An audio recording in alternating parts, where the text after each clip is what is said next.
2023 presidency. You are behaving like a desperate Yahoo boy.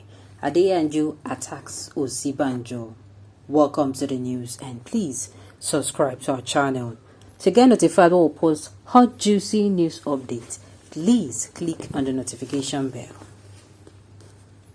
A popular right activist, Deji Adeyanju, has accused the Vice President Yemi Osinbajo of desperation in his 2023 presidential campaign.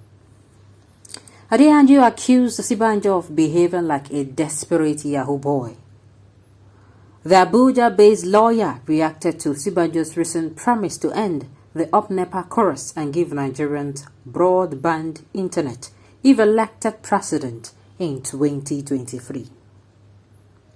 In a post on his Facebook, Adeyanju wondered why Osinbajo has refused to use her superpower in resolving Nigeria's power issue since the current government assumed power 7 years ago. According to Adeyanju, Vice President Yemi Osinbajo is behaving like a desperate Yahoo boy. So he could solve Nigeria's power problem in the last 7 years, and he kept this superpower away from your government. Some people are not going to be happy with this post. Uncle Deji, they are going to come for you. Online accusation of Osinbajo supporters, they will drag you. Now, let me give you insight of what people are actually saying. Okay.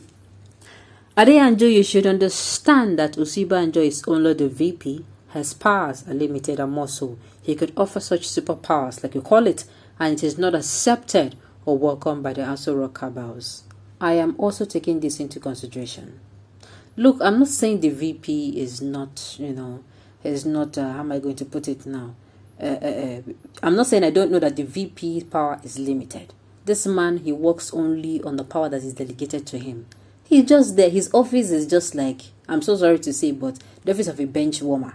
He's a bench warmer except as in the bench warmer in taking background. He might be running some duties background, but he's a bench warmer in taking, as in strategically taking decisions that will affect Nigerians. He's a bench warmer. That office there is like Nigerians are not seeing you. You are walking behind though, no doubt. But you see, where they will need you to pull the string, you can't pull it. But I'm also asking, this man a pastor MB. Yes, pastor a woman, that human, I mean. But he was supposed to be able to, there are some things that I felt he should say. Even if he cannot do. His mouth, his ink, he can type.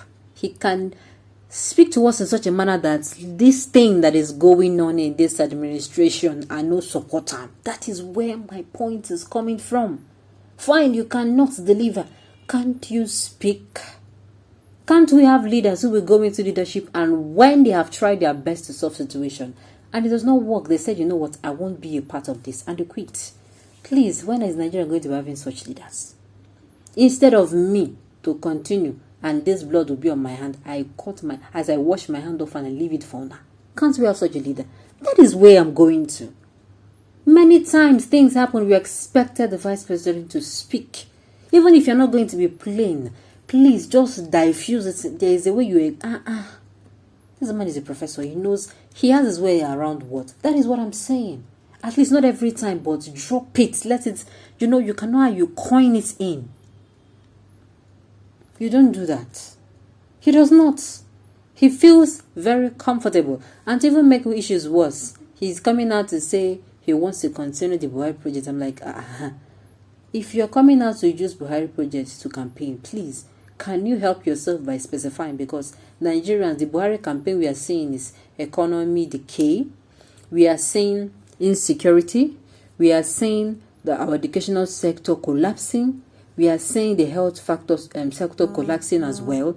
A whole lot of things. So if you want to come and use the president's project, please specify. Say you want to use the president project such as the infrastructure, such as the railways, such as let's list them out.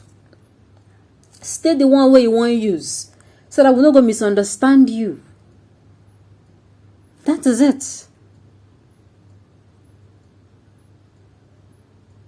I believe you understand what he said. Fashola was a power minister.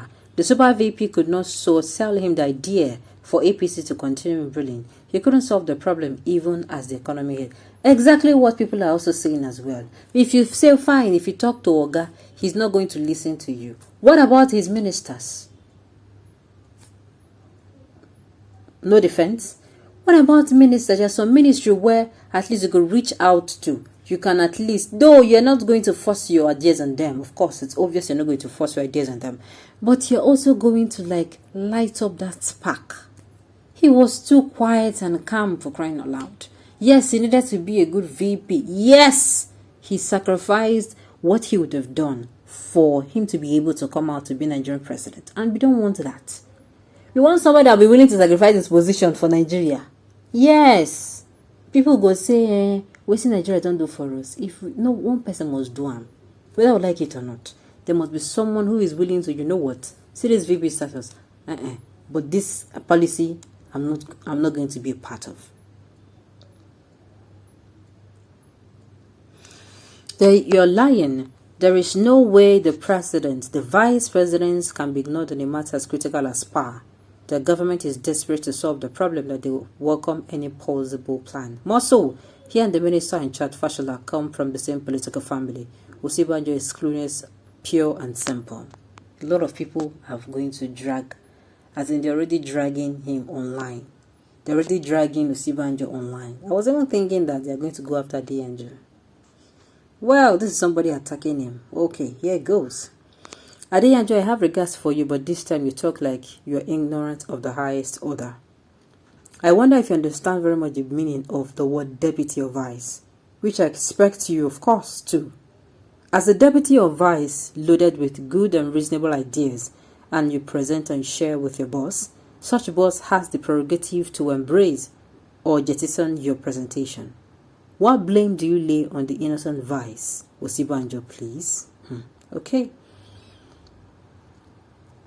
Just imagine that is how they always make empty promises. And let's even look at it from Osinbajo's, let's even look at it from my own angle. My own is, how will you do this thing? It is not enough for you to come and sing us primary rhymes. No. How can you give us the YAH00 you're going to be working with?